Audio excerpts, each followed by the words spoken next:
सार है उसमें, लेकिन उस सार को जो हम ग्रहण करना की कोशिश करते हैं तो बुद्धि हमारी है। इसलिए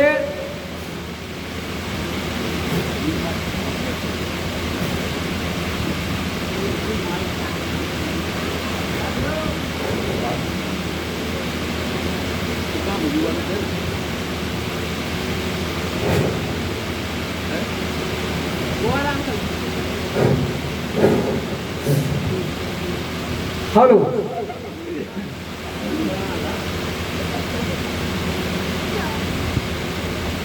समझ हम अपने से समझना चाहते हैं और हमारी समझ त्रिगुणात्मक घेरे की है। हम सब करना चाहते हैं क्योंकि हम सब ईश्वर के अंश हैं और ये अंश, हर अंश अपने अंशी से मेल करना चाहता है। लेकिन सफलता असफलता दोनों का कारण होता है गुर। गुर माने सिद्धांत, गुर माने फार्मूला। किसी भी काम के लिए कोई एक निश्चित तरीके होते हैं। संसार के कामों के लिए भी तरीके हैं और संसार के कामों के तरीके लिए उनके गुरु की जरूरत होती है। सहजो कारज जगत के गुरुबिन पूरे नाय, हरि तो गुरुबिन क्यों मिले, समझ देख मन माए। इस बात को हमें समझना है। यहाँ पे ये बात चूक होती है अक्सर विद्वता के कारण, क्योंकि फकीरी विद्वता नहीं है। फकीरी अलग समस्या है, फकीरी अलग चीज है। फक्र माने विचार, फकीरी फक्र के अलकत्ल से है। साधवाई फकीरी विचार के काटने से है। बाकी तो जिल्लतो पसेमा है। फकीरी फक्र के अलकत्ल से है, बाकी जिल्लतो पसेमा है। जिल्लतो माने बोझ, पसेमा माने परेशानी। हमने ये भी पढ़ा, ये भी पढ़ा, ये भी पढ़ा, ये भी किया, लेकिन हासिल कुछ नहीं हो रहा है, तो जिल्लत तो परेशानी हो गई ना। जिल्लत क्या है कि बोझ तो बढ़ा, बोझ तो बढ़ा, लेकिन उस बोझ से हमें कुछ मिला नहीं। इसलिए सत्संग में कल से आज तक बहुत प्रयास हो रहा है कि हमारी समझ के स्थान पर पहुंचे, जिस समझ से सत्य और असत्य नमूदार यानी दिखाने लगते हैं, दिखने लगते हैं। वो एक मुकाम है, वो एक पद है। उस पद का नाम है गुरुपद, गुरु का स्थान, जिस स्थान पर सत्य और असत्य का फैसला होता है। इसलिए बार बार आत्मा को, उनकी आत्मा महापुरुष गता संपन्नता, जब ये आत्मा आत्मा की तरफ चलती है तो इसका एक निश्चित फासला है, निश्चित दिशा है। इसी को हमारे महापुरुषों ने कहा है कि बंदे रब तेने या दूर नहीं। सब कहते हैं परमात्मा सब जगह है, हमारे भीतर बाहर है, लेकिन फिर समस्या क्या है? बंदे रब तेने या दूर नहीं, पर मिलन का ये दस्तूर नहीं। हम जिस तरीके से उसे चाहते हैं, हम अपने तरीके से चाहते हैं, हम संतों के तरीके से नहीं चाहते, हम जो मिले हैं उनके तरीके से नहीं चाहते, बल्कि हमारे शास्त्र एक इशारा करते हैं, हमारे शास्त्र इशारा करते हैं कि जिस रास्ते से महापुरुष गए वही रास्ता है, बाकी दूसरा रास्ता नहीं। इसलिए बार बार हमारे बीच में कुछ ऐसे सब बैठे हुए प्रेमी बंधु जो करीब करीब सब सत्संग में उपस्थित होते हैं। क्यों? कुछ लोग कहते हैं भाई जब एक ही सत्संग है तो बार बार क्यों जाते हो? ऐसा नहीं है। इस मस्तिष्क की एक साइंस है, विज्ञान है इसका, कि जब इस मस्तिष्क पर बार बार कोई बात चलेगी तब वो गहरी होती है। विवेकानंद जी कहते हैं कि जैसे चित्त की अनंत तुम्हारी वासनाएं निहारिकाएं हैं, इन सबको हटाना बड़ा मुश्किल है। तो उनका कहना है कि इन वासनाओं को, इन विचारों को जरा एक तरह समझ के देखो। तो कहते हैं इन सारे विचारों को समेटो और ये कहो, ये समझो, विचार करो कि आप शरीर नहीं है, आप क्या है? आत्मा। तो सारे विचारों की समष्टि जब बनेगी तब आपके पास एक विचार आएगा कि आप आत्मा हैं। किसके? संतों के द्वारा सुनने से। और संतों की चाल रहनी, उसके प्रभाव को जब आप समझते हैं थोड़ा सा, उनकी चाल और रहनी की समझ का नाम है श्रद्धा। जब इस श्रद्धा के साथ हम सुनते हैं कि आप आत्मा हैं, आप शरीर नहीं है, लेकिन ये विचार हमारा मजबूती कैसे पकड़े, इसलिए हम बार बार साधु संग में जाकर के अपने उस चित्त की उस मोटी लकीर को हम मजबूत बनाना चाहते हैं कि हम आत्मा हैं, आप आत्मा हैं, आप शरीर नहीं है। तब कहते जब कछुकाल, कब कहा? श्री राम जी ने काकुशल से कहा कि जब कछुकाल करिए सत्संगा, तब कुछ जब हमारे चित्त के, जब वो एक मोटी लकीर बनती है, उस लकीर को हमारे गुरु महाराज जी की खोज ने, गुरु सबके पास है, गुरु सबने किया है, लेकिन खोज जो गुरु महाराज जी की है कि जब इस विचार में अपनी शक्ति शामिल करोगे, इस विचार में, क्योंकि दूसरा विचार भी पीछे खड़ा है अपनी पसंदी के कारण, हमारा एक विचार बहुत पसंद का है, दूसरा फिर उसके पीछे है क्योंकि वो उपयोगिता के हिसाब से। हम क्या चाहते हैं? पहली, फिर उसके बाद उन्होंने कहा भूख लगी है, पहले खाना खा ले फिर पानी, तो मतलब दूसरा विचार पानी का है और पहला भोजन का है।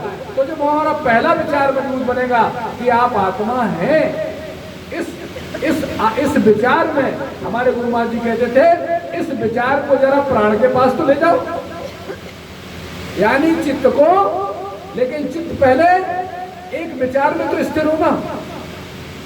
अब कहते हैं ठीक है, चित्त की स्थिरता वास्तव में अधिक काल तक हमारे प्राणायाम से ही है, लेकिन पहले हमें समझना पड़ेगा ना।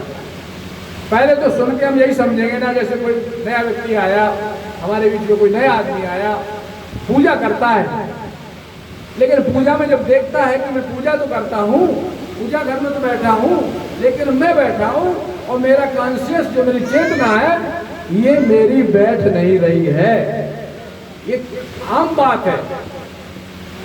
इसका कारण क्या है? इसका कारण ये है कि आपकी शक्ति उस विचार के साथ नहीं है, और हर काम दुनिया का बगैर शक्ति के होगा।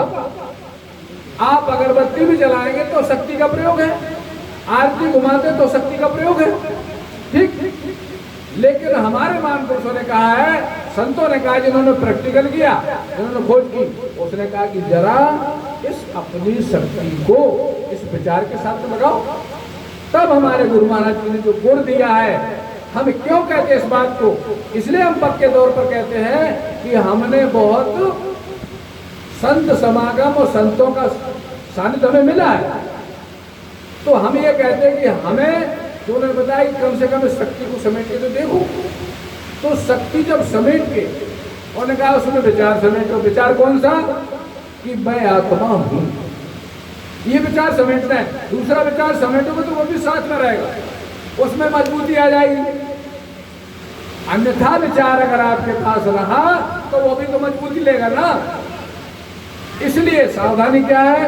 संयम यह न विषय की आशा, है ना, हमें उसका अभ्यास करना है और अनुपान के साथ, इस परहेज के साथ कि दूसरा विचार थोड़ा सा ना हो। तभी कहते हैं कि जब देख लो हमें कोई काम नहीं है, हमें देख लो ठीक टाइम है आधा घंटे का, तब बैठो थोड़ा सा।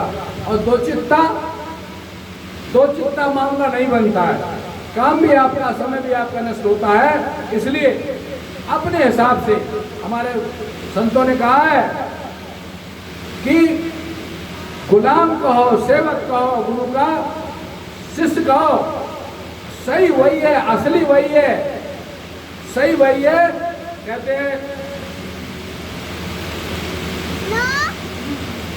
देखा देखी सब करें भोर हो हरि नाम। उनकी राम राम बोलो भैया, तो तुम हमने बोल रहे हो, हमने बोल लो। तो देखा देखी सब कहें भोर हो हरि नाम, अर्धी रात को जो करे, अर्धी रात को जो जपे खाना जात गुलाम। खानदानी गुलाम तो वो हुआ, कौन से खानदान का? ईश्वर के खानदान का, है ना? ईश्वर के खानदानी आप हैं, क्योंकि ईश्वर के तो अंश है ना भाई। हमारा कौन सा खानदान है बताओ? कोई खानदान नहीं। आपको हमारा एक ही खानदान है, कौन सा? ईश्वर अंश, जीव अविनाशी। हम खानदानी किसके हैं? तो कहते हैं खाना जात गुलाम तो वही है। अर्धी रात को जो करे खाना जात गुलाम। इसलिए ये बातें देखो सब सुनते हैं बड़े अच्छे तरीके से। अच्छा ये बताओ, हमने कल भी कहा था कि जहां परम लाभ हो की बात हो, कौन नहीं चाहेगा भाई?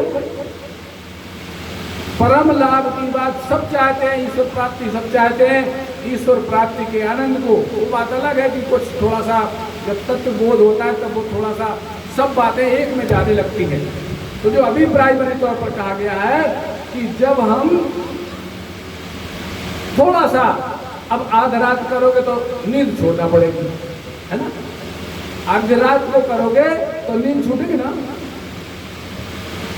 कुर्बानी का मतलब क्या है? उसके वास्ते हमें आराम छोड़ना, ये है कुर्बानी। उसके वास्ते हमें विचार छोड़ना। कौन सा विचार? जो हमारे साथ अन्यथा लगा हुआ है। इसीलिए हमें पहले सुन करके मजबूत करना है कि आप सब में है, लेकिन आप शरीर नहीं है, आप शरीर में है। और इस विचार को जिन महान पुरुषों ने मजबूत किया, जिन साधकों ने मजबूत किया, और हमारे गुरु महाराज जी ने क्या कह दिया, कबीर साहब ने क्या कह दिया कि ऐसे के पीछे ईश्वर मत भूखे रह जाए, ताके पाछे हरि फिरे, मत भूखे रह जाए। तो जी बताओ कि जिसकी वस्तु उसको समर्पित कर दें तो हमें कोई घाटा है? लेकिन ये जो हमारा मन पीछे लगा है, इसका निदान क्या है? इसका निदान है सत्संग। क्यों कि कई प्रेमी जन ऐसा हुआ गुरु महाराज जी के सामने, तो गुरु महाराज जी कमों का जिंदा गाते होने के हम जाए, बोले जाओ। कभी कभी ऐसा हुआ कि हमारे महात्माओं ने किसी को रोका, उन्हें महाराज आपके कहे हम ना रुकते तो जो घटना हो जाती, ऐसा होता भी है। तो जब कभी कोई संत, अभी इसमें एक बात आई थी कि गुरु आज्ञा की छोटी से छोटी सेवा संसार पार उतारती है, और अपने मनमत की सेवा नरक का सामान बनती है। तो सबसे बड़ी बात है सुसाहिब की सेवा। अगर हमारे लिए कोई गुरु महाराज जी की आज्ञा होती है तो उस पर बहुत सावधानी का विषय। मैंने कल कहा था, एक थोड़ा सा दृष्टांत कहा था कि एकनाथ को जब उनके गुरु महाराज जी ने कहा कि एकनाथ वहीं पर रुक जाओ जहां पर तुम खड़े हो, कहने का मतलब फिर अपनी दादा दादी की सेवा वहीं रुके। तो कहते कि गुरु की आज्ञा बीस विश्वा माने, सो परमेश्वर की गति। इसलिए सब करो, लेकिन संतों के पास, गुरु के पास अपनी थोड़ी सी न चलाओ। क्योंकि हमें तो अपने से लगता है कि हम धर्म कर रहे, हम सेवा कर रहे, लेकिन वो न धर्म हो रहा न सेवा। इतना समझ लो बस, मोटी बात आज। क्योंकि आज्ञा में कहते गुरु की आज्ञा आवई, गुरु की आज्ञा जाए, कहे कबीर सो सेवक आवागमन रसाय। गुरु महाराज जी खुद कह देते इस बात को कि हमें लगी प्यास, हमारे प्यास है, उनकी तुम दूध पिवाए रहे, उन्हें दूध शामिल कर। तो कहने का मतलब ये है कि हम अपने मोह के कारण, हम अपने चलाने के कारण हम ऐसा करते हैं। हमारे गुरु महाराज जी के पास डालू कोई बहुत सत्संगी जाते थे, उन्हें गुरु महाराज रामायण में जो लिखो, गीता में जो लिखो, अपनी चला जिनने देखो उनकी बात नहीं, अपनी चला के साहब लिखो तो ऐसो है। बल्कि एक ऐसी बात हुई, तो जैसे हमारे गुरु महाराज जी के समझी थे रघुवीर सिंह, ऐसे ही उनके समझी होते, वो भी महात्मा थे, बगल में बैठे थे गुरु महाराज जी के, यानी गुरु महाराज जी का लड़का उस घर में ब्याह था और उस महात्मा जी का भी लड़का उस घर में ब्याह था। तो गुरु महाराज जी बैठे थे चारपाई पे, वो कुर्सी में बैठे थे, महात्मा बेचता। कोई बात गीता की ऐसी आई तो हमने कह दिया, हमने जब कहा कि हमने साहब, तो हमने कहा, वो महात्मा जी उछले, बोले ड्रेस पहन लिया तो इसका मतलब है सत्य बात को नकारोगे। गुरु महाराज जी ने अपने अब समकक्ष ही तो भाई उनके रिश्ते में, तो कहने का मतलब ये है कि ये रास्ता सुगम है, सरल है, लेकिन हम कहाँ चूक करते हैं, हमसे कहाँ चूकें होती हैं। चलते चलते सत्संगों में आने से, साधु सेवा से थोड़ा सा सब मानता बनता है, उसका हमें पता चलता है। अपनी अगर हम चलाएंगे तो हमारी हमेशा हमारे सामने खड़ी रहेगी, उस परमात्मा के, उस पद के बीच में और उस गुरु के बीच। इसलिए कोशिश करो कि हम अपनी न चलाएं गुरु जी के पास। यहाँ पे क्या होता है कि यहाँ पे अब हमें तो लगता है अच्छा, लेकिन वो अच्छा तो कंकड़ी है, अच्छा तो कंकड़ी है ना। गुरु कुमार शिष्य कुंभ है, गड़गड़ काटे खोट, हमारी इच्छा के मुताबिक नहीं करता। हमने कई बार इस बात को कहा कि हमारी बढ़िया ले आए रसगुल्ला, हमने कहा ठीक है माता जी, अब आश्रम में रसगुल्ला है, खूब खबे, अकेले आते हम 2-4 लोग, कंटर पर रसगुल्ला है। माता जी थी,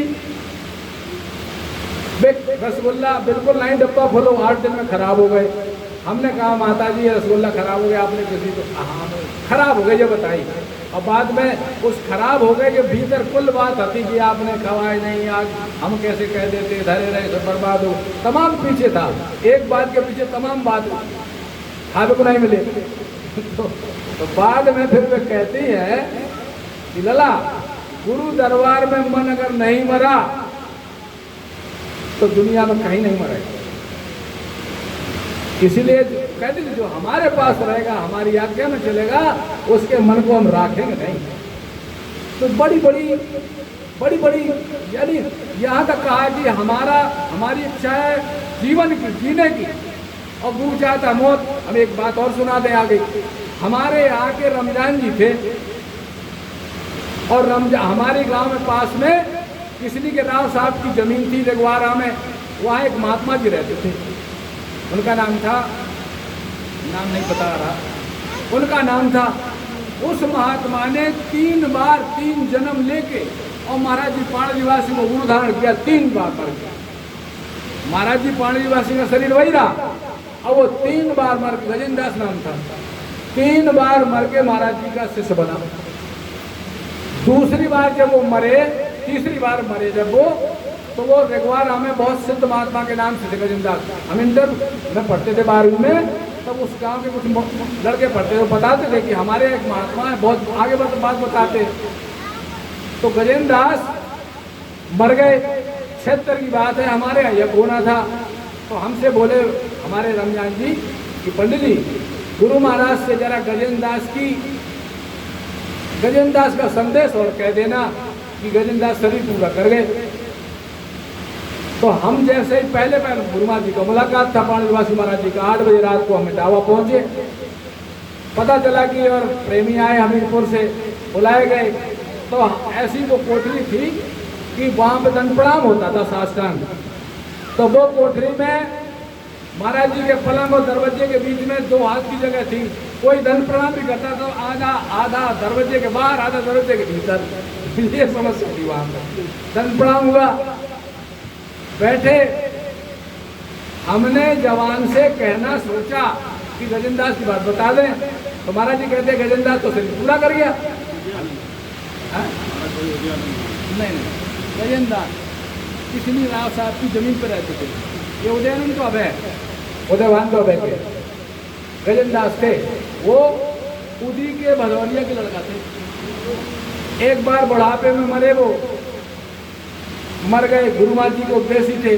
फिर एक एक जगह कई हरिजन परिवार था, उसमें जन्म लिया 12 साल की अवस्था में, तो वो परिवार जुड़ा हुआ था उस साल, उन्होंने उस हिसाब से 12 साल की अवस्था में उन्होंने ज्ञान लिया।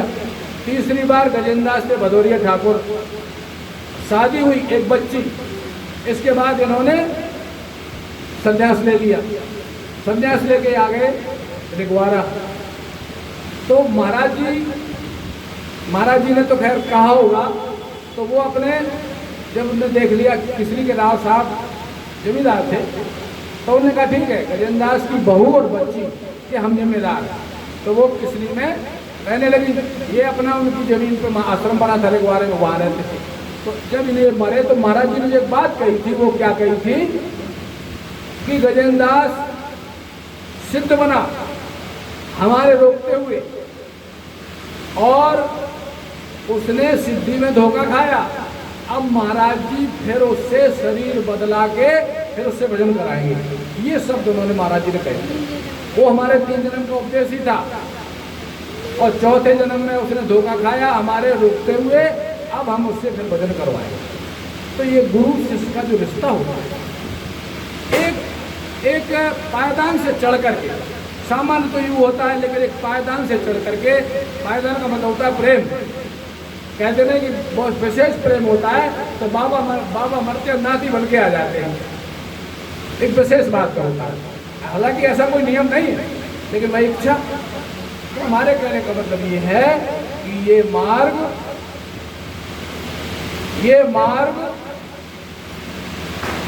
जीवन में मनुष्य को कह देते हैं कि जब ये अगर ये विद्या मिली है तो मनुष्य जन्म उसका बिल्कुल होएगा। जय जो जन्म हम कर्म बस तो राम बदल रागे हो।